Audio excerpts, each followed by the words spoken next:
espérerait trouver, ce serait de la fouine, donc les yeux se réverbèrent dans les verts, alors que le renard se réverbère dans les rouges. Pour éclairer même des vaches, la nuit, c'est clair dans les jaunes. Et le chevreuil, c'est plutôt dans les bleus-verts. Ah, j'entends, écoute, à droite. Regarde, regarde les yeux. Là, elle est là, pile de mon phare.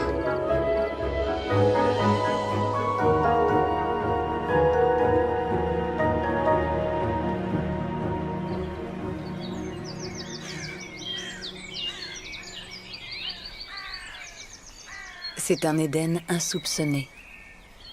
Un Eldorado végétal préservé du tumulte de la ville.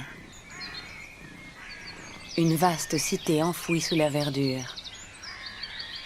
Au cœur de Paris.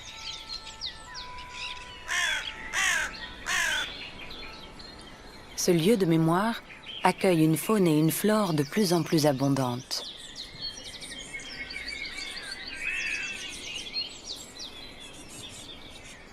Le Père-Lachaise est aujourd'hui un écrin de nature où la vie sauvage vient trouver refuge.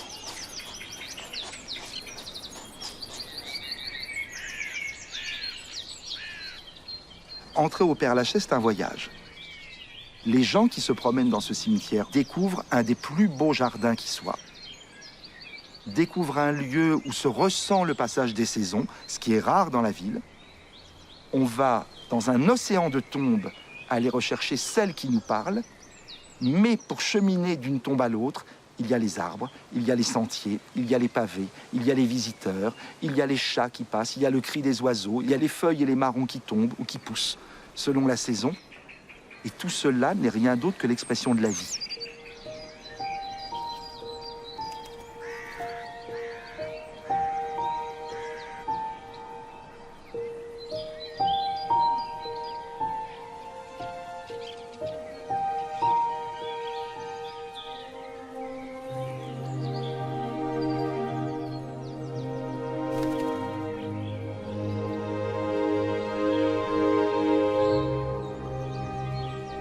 Nous sommes dans un réservoir de biodiversité intramuros, pratiquement 44 hectares. Il y a toujours eu une zone boisée. C'est ce qui fait qu'on a cette atmosphère à la fois d'un véritable cimetière et en même temps d'une promenade qui était offerte aux Parisiens dès sa création. J'ai trouvé ce lieu tellement riche en termes de faune et flore que voilà, ça m'a touché au cœur. Et je le trouve véritablement magique, quoi.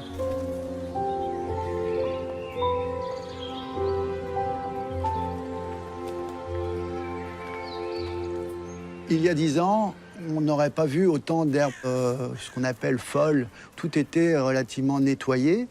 Mais ça correspond d'abord à une époque, à une mentalité, une notion de ce qu'on appelle la propreté. Qu'est-ce qui est propre, qu'est-ce qui n'est pas propre? Est-ce que la nature est propre? Est-ce qu'on veut autour de sa sépulture quelque chose qui soit un peu sauvage? Est-ce qu'on l'admet ou pas?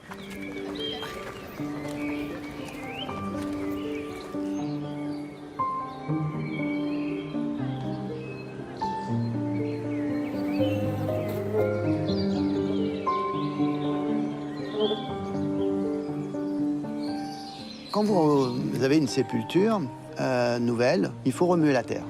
Et c'est un lieu vivant, ça bouge sans arrêt. Donc en fait, il y a des mouvements de terre comme ça, à l'intérieur même du cimetière, qui font qu'on a des espaces tout d'un coup qui vont être dégagés. À côté de ça, il y a aussi toutes les petites jardinières. Quand on vient donc autour de la sépulture des défunts, souvent on met des plantes. Et avec ça, on amène de la terre. En amenant de la terre, on amène des graines. On met des plantes, et les plantes vont quelquefois s'échapper. Et donc participe aussi à la richesse de ce milieu.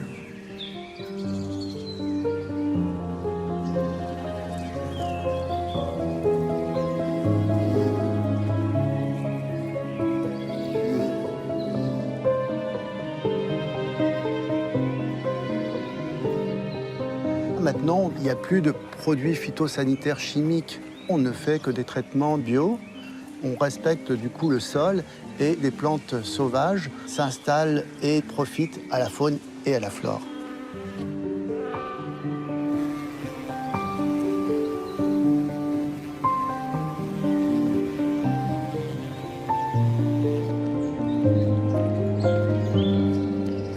public fait partie de cette biodiversité.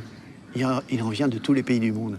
C'est quand même un signe de diversité. On fait partie de cette faune, on est mammifères.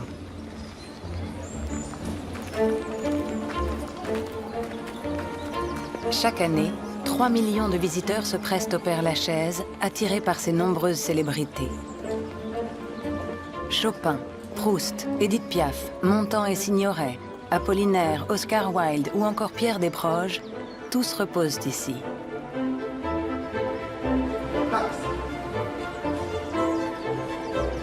La sépulture la plus fréquentée est celle de l'icône rock Jim Morrison. Chaque été apporte son lot d'admirateurs venus célébrer l'anniversaire de sa disparition.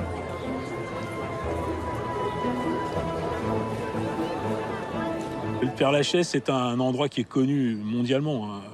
C'est un des endroits, le cimetière le plus visité du monde. C'est un des monuments les plus visités de Paris. Moi, je suis fier de bosser au Père-Lachaise.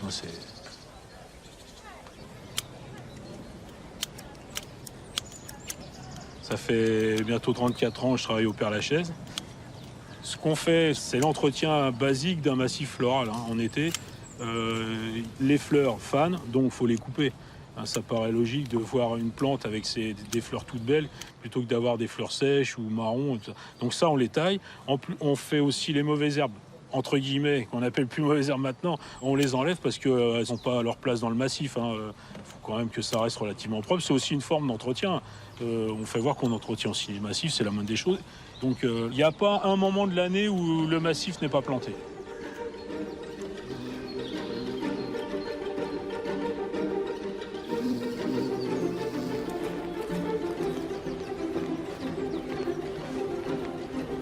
Le fait d'avoir des herbes qui poussent entre les sépultures, devant, c'est vrai que c'est pas évident à comprendre pour les concessionnaires qui ont toujours vu un cimetière relativement propre.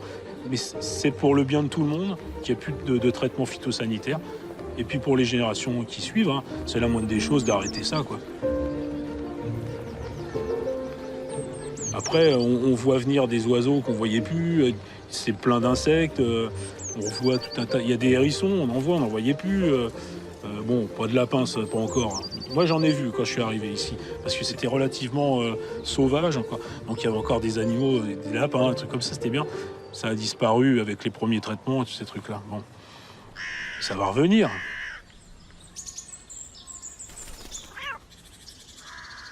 Les animaux domestiques sont interdits dans les cimetières. Seuls les chats sont tolérés. Mais depuis plusieurs mois, au Père-Lachaise, une créature discrète transgresse cette règle.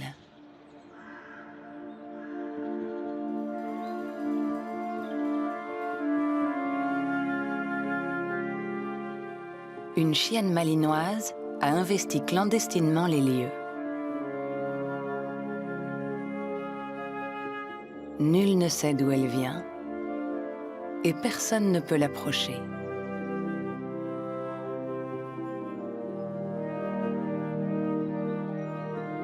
Le cimetière est son territoire.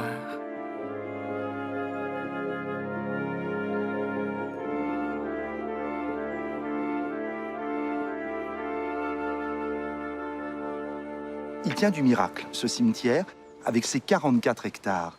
Le chiffre impressionne. La première fois qu'on y entre, il est totalement à taille humaine. Il est escarpé, il est vallonné, il est le lieu le plus arboré de Paris, intramuros. Il est un labyrinthe, il est un lieu propice à la réflexion et à la méditation. On s'engage dans un des chemins sans savoir quel en est le terme. Et donc, ce cimetière remplit totalement sa fonction, qui est de détourner l'attention d'une réalité matérielle qui est intolérable. C'est la présence des cadavres. On n'y pense pas parce qu'on ne les voit pas.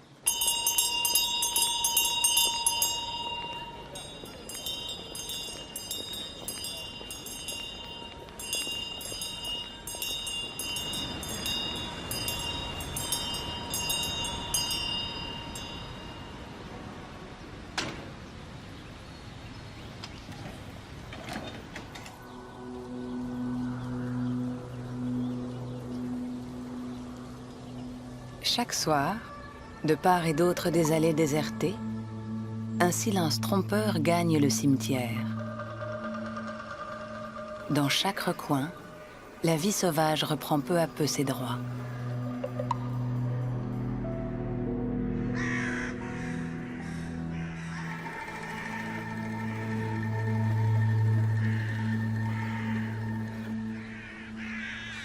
Attirés tant par l'abondance des insectes que par les déchets des visiteurs, une vingtaine de couples de corneilles nichent au Père-Lachaise. Depuis le Moyen-Âge, elles sont associées à la mort et à la sorcellerie, à cause du noir de leur plumage. Mais le noir évoque aussi l'origine de la création, les ténèbres précédant la naissance. Les corneilles des cimetières font ainsi le lien entre la mort et la vie.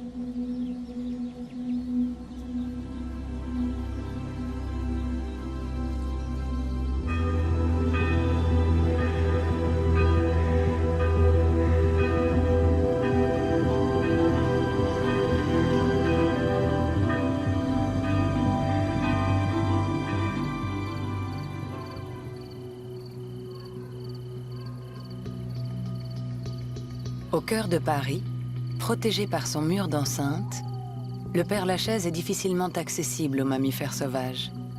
Pourtant, la faune du cimetière évolue sans cesse. La nuit est le moment le plus propice pour l'observer.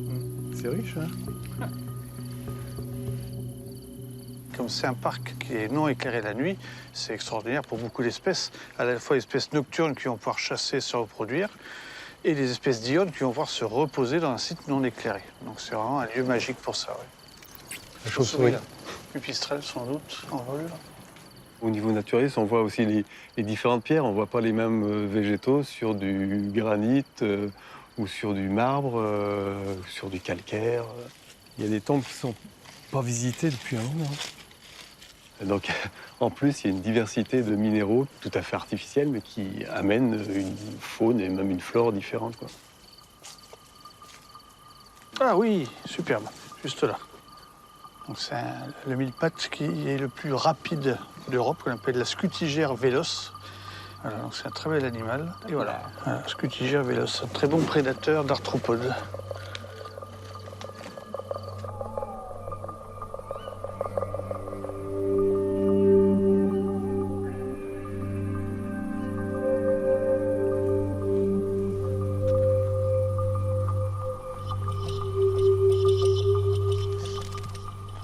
C'est un piège lumineux qui, grâce à des ampoules à vapeur de mercure, va émettre des ultraviolets que voient les insectes, contrairement à nous.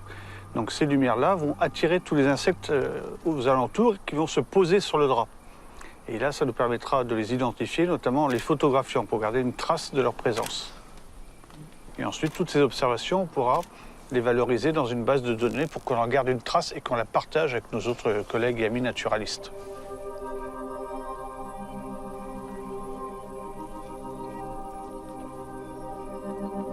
Un nécrophore littoral, c'est une espèce d'insecte coléoptère, c'est scarbé en quelque sorte, cuirassé, et qui vit au détriment des cadavres. Donc ça tombe bien, on est dans un site intéressant par rapport à ça. Je pense pas qu'il y ait un lien de lien. Non, là, il trouve d'autres cadavres, style cadavre de rat ou souris. Ou de pigeons. Ou de pigeons.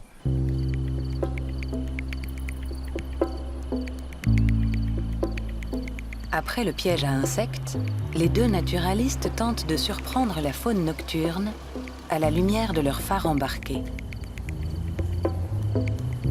Ce qui est surtout intéressant au phare, c'est de repérer assez facilement les yeux des mammifères. C'est surtout axé sur les mammifères, fouines, renards, hérissons, chats ici. Et ça nous donne une estimation. Ça ne permet pas d'avoir un chiffre précis d'animaux. Ça permet de voir des fluctuations de population.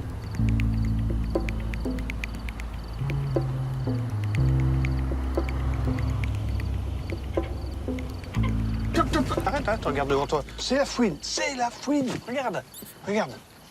Pile dans mon phare. Ah, elle est typée, regarde les yeux. Mais attends, c'est une fouine. Oui. Super. Une belle adulte, en tout cas, nickel. Martin, t'as vu? Oh. Dès qu'elle baisse les yeux, ils paraissent verts. Hein. Chut, chut, chut, chut. Ça, elle part. Hop, de dos. Oh, très belle queue. Touffue. Elle est partie, elle est entre les tombes, là. Ça y est. Elle s'éloigne. La fouine est une solitaire. Mais elle n'est sans doute pas la seule de son espèce à habiter le cimetière. Comme d'autres animaux, elle trouve ici un excellent refuge.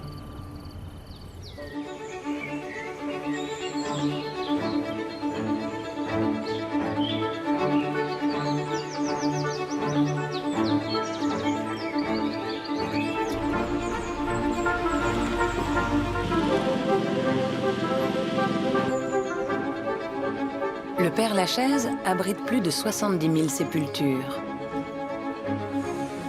Cette immense nécropole nécessite un travail permanent pour maintenir son harmonie.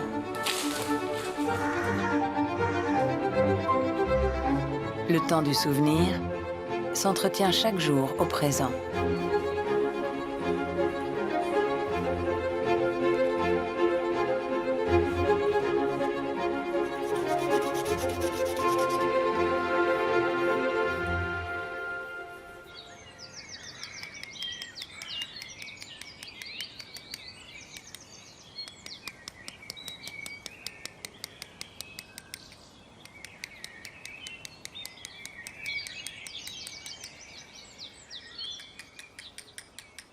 La solitude et la discrétion du graveur en font un témoin privilégié de la nature.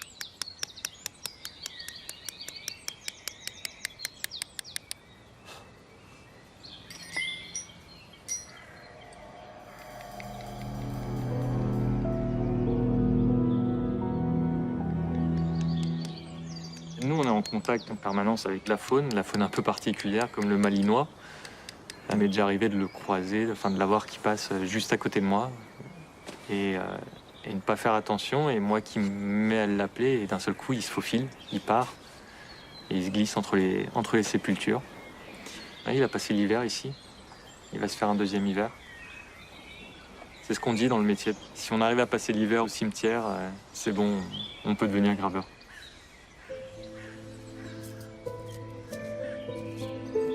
La main du graveur accomplit la dernière tâche dans l'édification d'une sépulture.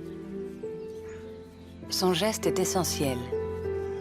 En sculptant dans la pierre le nom du défunt, il marque la trace de son passage sur Terre et l'inscrit dans l'histoire.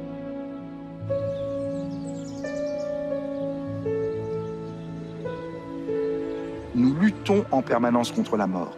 Ici, ceux qui sont ici ont perdu ce combat. En ce sens, ils nous devancent puisque nous le perdrons aussi. Et dès lors s'engage une autre lutte contre l'oubli. Et pour lutter contre l'oubli, on a besoin d'artifices. Donc les épitaphes, les ici gît, ici repose, s'est endormi dans la paix du Seigneur, la terre où je dormirai. Et on a recours également à une mise en scène du lieu. On construisait au 19e siècle des chapelles. Il y en a des centaines au Père-Lachaise. Ce n'est rien d'autre que les copies des maisons des vivants. Les morts ont une adresse. Les arbres du cimetière et le relief des sépultures offrent aux oiseaux une grande variété d'habitats. Chaque année, une cinquantaine d'espèces est observée au Père-Lachaise.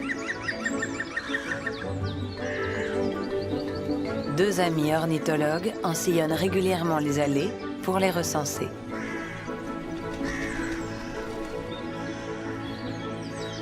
On va dire que moi j'ai des très bons yeux, mais depuis toujours, ça baisse un peu. Mais l'oreille, non, moi j'ai pas une grande oreille. On va plutôt dire comme ça. Patrick a une vue extraordinaire, moi c'est beaucoup plus laborieux. Et puis peut-être qu'au niveau de l'écoute, j'écoute peut-être un peu plus. Ouais, parce que moi depuis toujours pratiquement aussi, j'aime bien voir. Voilà, voir. Bon, à la limite, quand j'étais petit, je touchais carrément. Voilà, si je pouvais toucher, je touchais. Maintenant, bon, je touche plus. Mais voilà, c'est comme ça. Et puis quand on commence à tendre l'oreille, on s'aperçoit qu'on entend beaucoup de choses. Petit à petit, c'est pareil pour le regard, mais enfin le regard et l'audition deviennent affûtés. Et si j'ose dire, on va voir plein de choses avec les oreilles.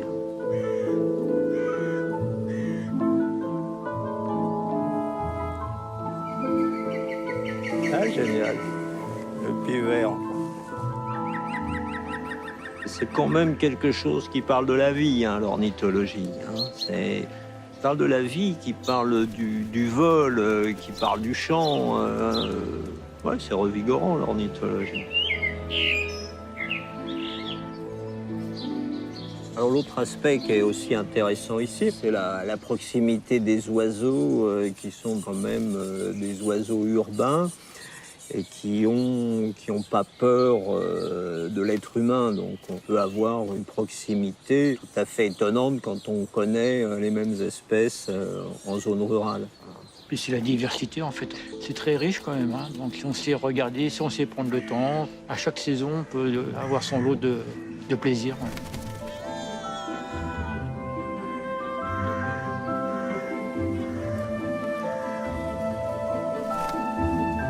Et cette année, le rouge que noir, tu l'as trouvé vers où? Ici, enfin juste là-bas, là. dans l'autre division.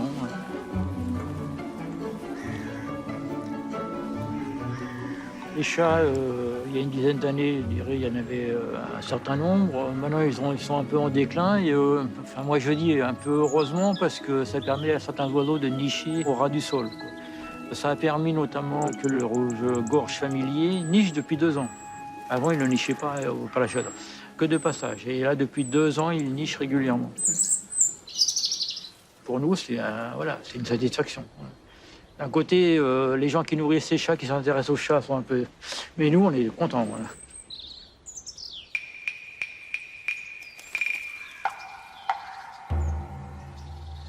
Le cimetière est un véritable écosystème avec ses propres chaînes alimentaires. Pour dénicher les insectes qui en peuplent le sol, les oiseaux du Père Lachaise explorent en toute innocence la frontière du monde des ténèbres.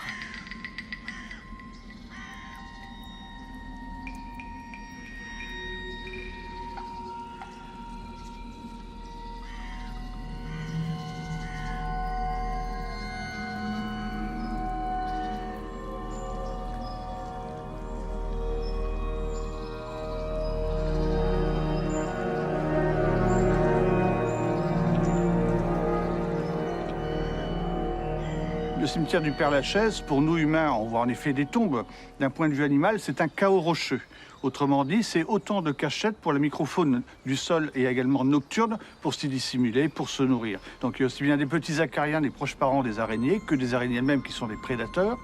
Il y aura des cloportes qui sont des petits crustacés terrestres qui vont vivre au détriment de la matière organique qui vont décomposer.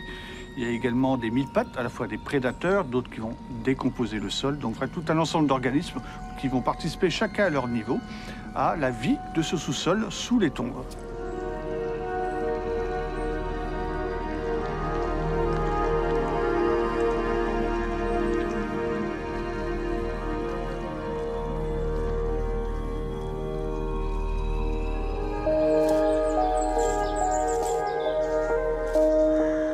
Beaucoup d'oiseaux se sont spécialisés dans la capture de ces insectes. Ce qu'adorent les corneilles, c'est soulever les mottes de terre, voire les petites pierres, parce qu'il y a beaucoup d'insectes ou autres petits invertébrés qui s'y réfugient. Ce sont les friandises, donc elles vont les consommer, les capturer, et c'est vraiment un vrai délice pour elles.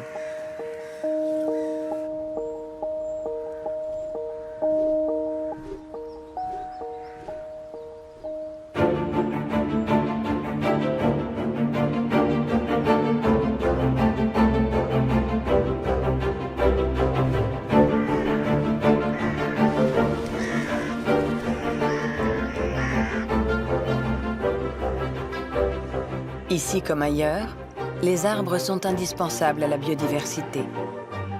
Ils nourrissent les insectes, abritent les oiseaux sous leurs ramures et enrichissent le sol grâce à leurs racines. Symbole de longévité, ils relient le ciel à la terre.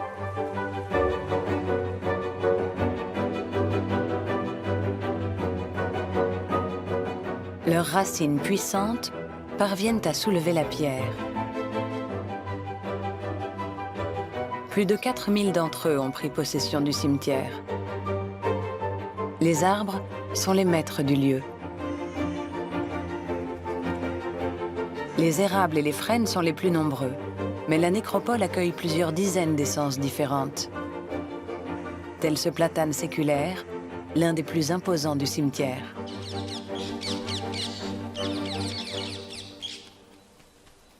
Depuis 3 ans, de curieux volatiles occupent la canopée, lui donnant une surprenante touche tropicale. Ce sont des perruches à collier. Échappée d'un container de l'aéroport d'Orly dans les années 70, la colonie prospère aujourd'hui dans toute la France. Le Père-Lachaise est le dernier grand parc parisien que les perruches ont investi.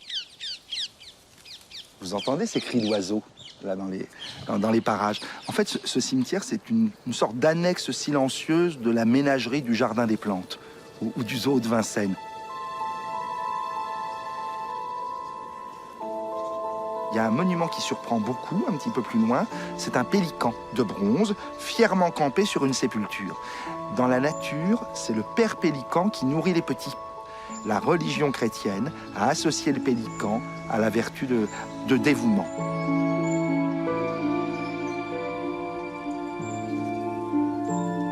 Par ailleurs, on place des chiens en signe de fidélité, quelquefois des lévriers, les très nobles qui attendent le retour de leur maître.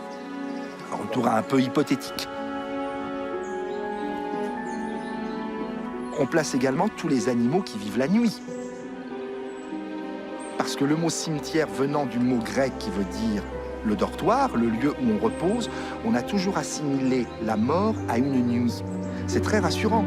Le mort s'endort, on l'enterre, mais il va peut-être se réveiller. Et dès lors, si la mort trouve comme équivalent une nuit, pendant que le mort a les yeux clos, sa sépulture est défendue par un gardien qui lui voit la nuit, qui porte l'âme sur l'autre rive, les chouettes, les chauves-souris, les lions, parce que le lion a la réputation de dormir les yeux ouverts. Et donc, il faut toujours trouver une manière, quand on entre dans ce cimetière qui est démesuré la première fois, de l'apprivoiser.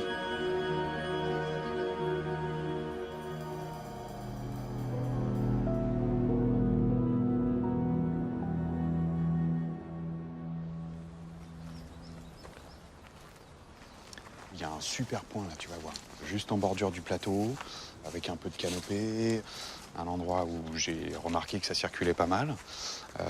Par ailleurs, avant, je le mettais plus dans le centre du cimetière, et j'avais beaucoup moins de contacts, beaucoup moins de chasse. Le Père-Lachaise attire les touristes, mais aussi de drôles de savants. Ces 2 biologistes, spécialistes des chauves-souris, pratiquent l'exploration urbaine jusqu'aux allées sinueuses de la nécropole. C'est mon terrain de prédilection. En fait, moi, j'habite à côté, dans le 20e. Et c'est un lieu que je parcours depuis des années.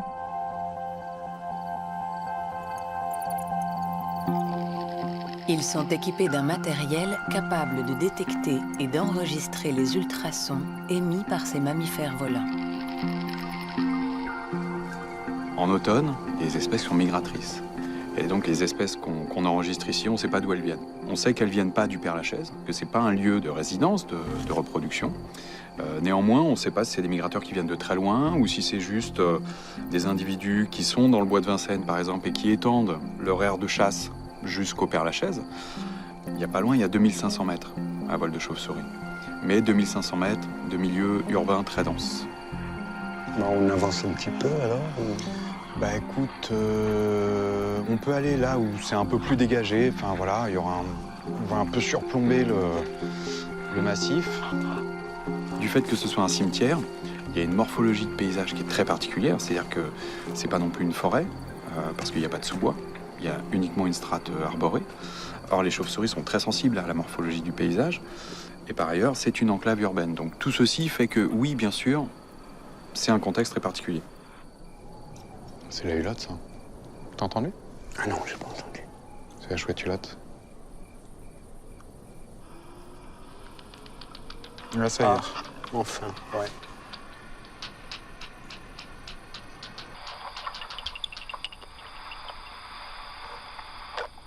Étudier les chauves-souris, c'est très frustrant parce qu'en fait, on étudie leur son. Mais les individus, on les voit pas. Et donc, c'est une manière d'approcher la nature qui est un peu curieuse, enfin voilà, qui passe par des écrans et il y a un traitement du signal avant tout.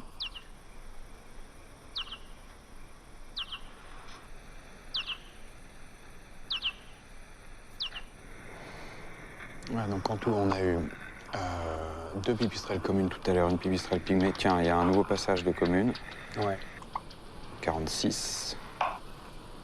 C'est arrivé, bon, surtout depuis un an, qu'on nous prenne pour des chercheurs de Pokémon. Ah hein. ouais, des chasseurs de Pokémon, j'avais pas Ah oui, pensé à ça. c'est arrivé plusieurs fois. Carrément, Surtout qu'on est beaucoup, qu'on est 3 ou 4 dans un village comme ça, à chercher un... Alors là, ouais, ça ressemble trop aux Pokémon.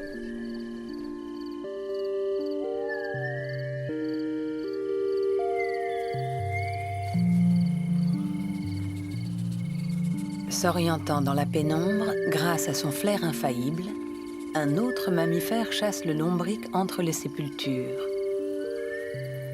C'est un hérisson d'Europe.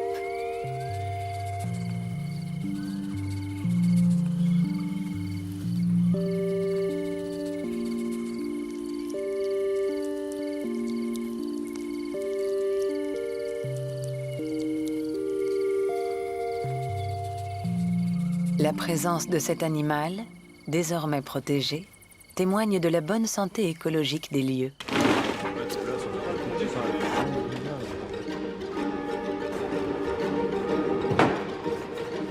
Au beau milieu de l'automne, l'activité est à son comble. Bientôt le jour des morts. Ici, c'est jour de fête. Car pour la Toussaint, une fleur envahit le cimetière. Le chrysanthème, obligé. Ah bah, le chrysanthème, c'est la plante des cimetières par excellence, hein, depuis la guerre de 14. Hein, là, on ne peut pas passer à côté du chrysanthème. Hein, voilà. Donc tous les ans, la plante qui met en valeur le cimetière, d'ailleurs, enfin les cimetières en général, c'est le chrysanthème. Alors là, ça a beau être la plante des morts, mais c'est une plante superbe. On marque des points à chaque fois. Là, on est applaudi. Ça pète tout de suite. Hein. Ça fleurit à peine planté, et 2 semaines après, c'est en pleine fleur, c'est extraordinaire, c'est des milliers de fleurs et des milliers de fleurs, donc là c'est génial.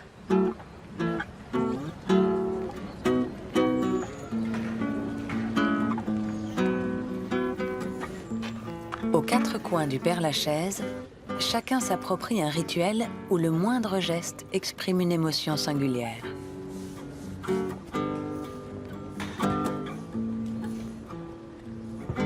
Ici, tout est question d'équilibre. Entre l'artifice et le naturel, le visible et l'invisible, la vie et la mort. C'est tout le paradoxe de la Toussaint. Pour honorer leur mort, les humains leur offrent des fleurs, symbole de la vie.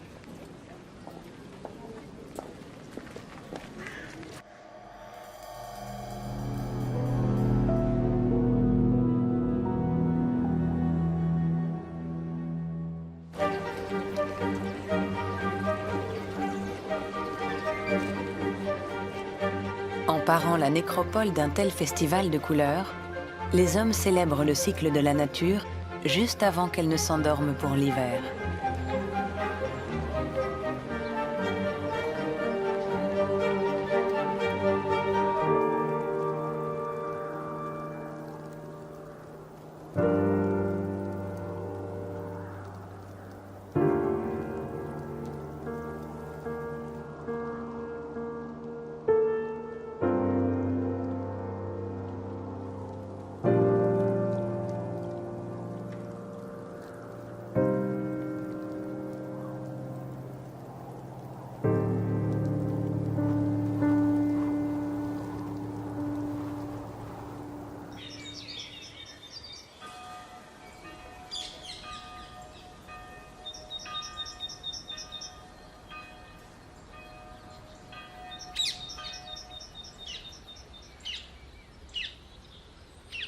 Là, tu as la perruche qui est dans le trou du bas.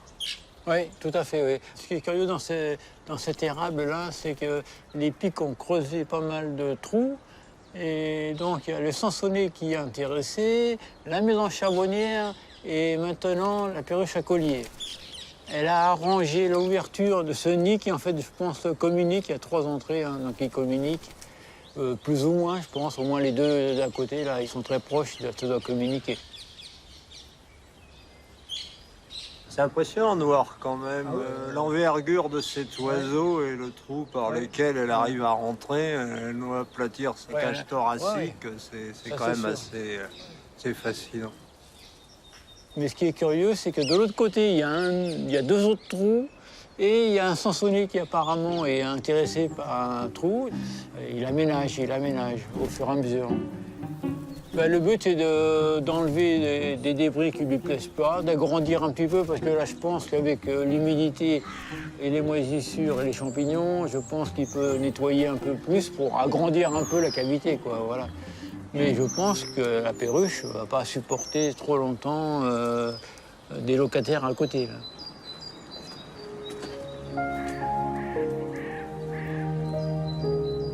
Les 2 amis ornithologues sont plus que jamais à l'affût. Dès le mois de mars, l'activité des oiseaux sort le Père-Lachaise de sa torpeur hivernale.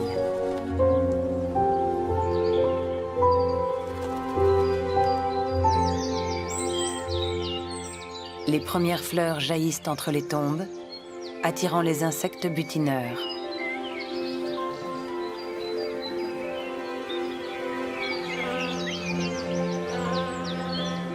L'arrivée du printemps réenchante la nécropole.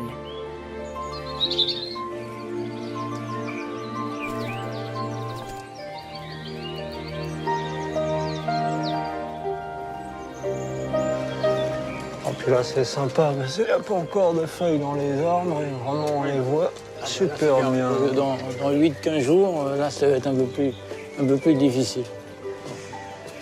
Là, c'est la période de rêve pour faire de l'ornithologie.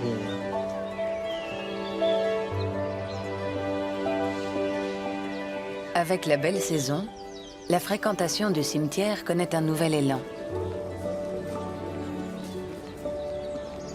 Parmi les visiteurs, il y a comme toujours ceux qui viennent honorer la mémoire d'un proche. Il y a les curieux qui se promènent dans les allées pour découvrir les célébrités qui y reposent. Il y a aussi les habitués qui y sont attachés par un lien inattendu. Fifi. Fifi. Ce qui me touche chez elle, c'est déjà le fait d'être seule. Fifi. Et puis j'avais peur qu'elle n'ait pas mangé. Et donc je viens la voir 1 ou 2 fois par semaine. Fifi. Je l'appelais Fifi, parce que bon, j'étais un peu démunie. Et puis, voilà, donc c'est Fifi, c'est pas très joli, mais bon, en attendant mieux. Père-Lachaise, c'est un mystère, la mort est un mystère. Et elle est la gardienne du Père-Lachaise. Elle est un peu irréelle parce qu'elle ne fait que passer. Elle passe, on ne peut pas la toucher. C'est un nuage et elle est évanescente. Elle fait partie du décor, elle est bien dans le décor. Et je pense que les morts sont contents de la voir, de voir qu'ils ont un gardien, une gardienne. Les vivants aussi. J'espère qu'elle m'attend, c'est ça, j'espère. Mais peut-être qu'on va s'habituer l'une à l'autre, peut-être. Là, je peux la voir qu'à 20 mètres environ. Et j'espère qu'un jour, elle me laissera approcher. Et puis, que je pourrais peut-être même la caresser.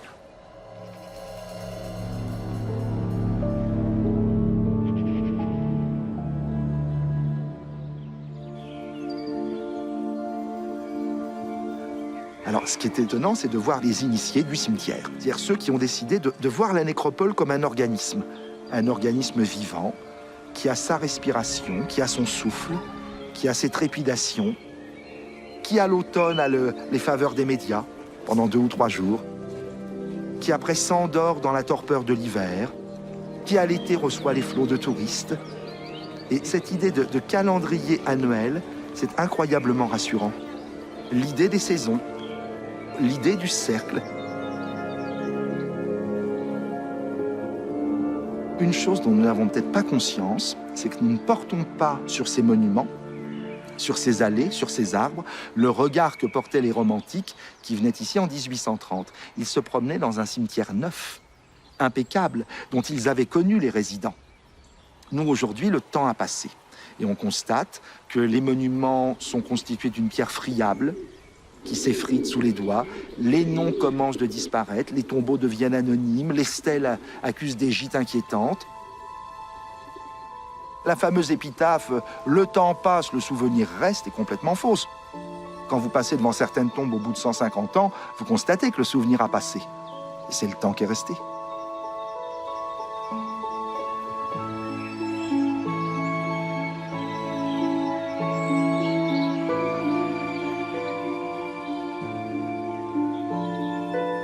Chaque époque possède sa propre mémoire.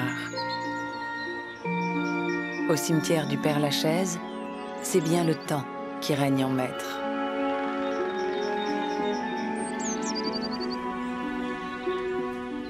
Au fil des saisons, il laisse s'estomper lentement les souvenirs du passé pour permettre à la vie de se renouveler sans cesse, en un éternel jardin.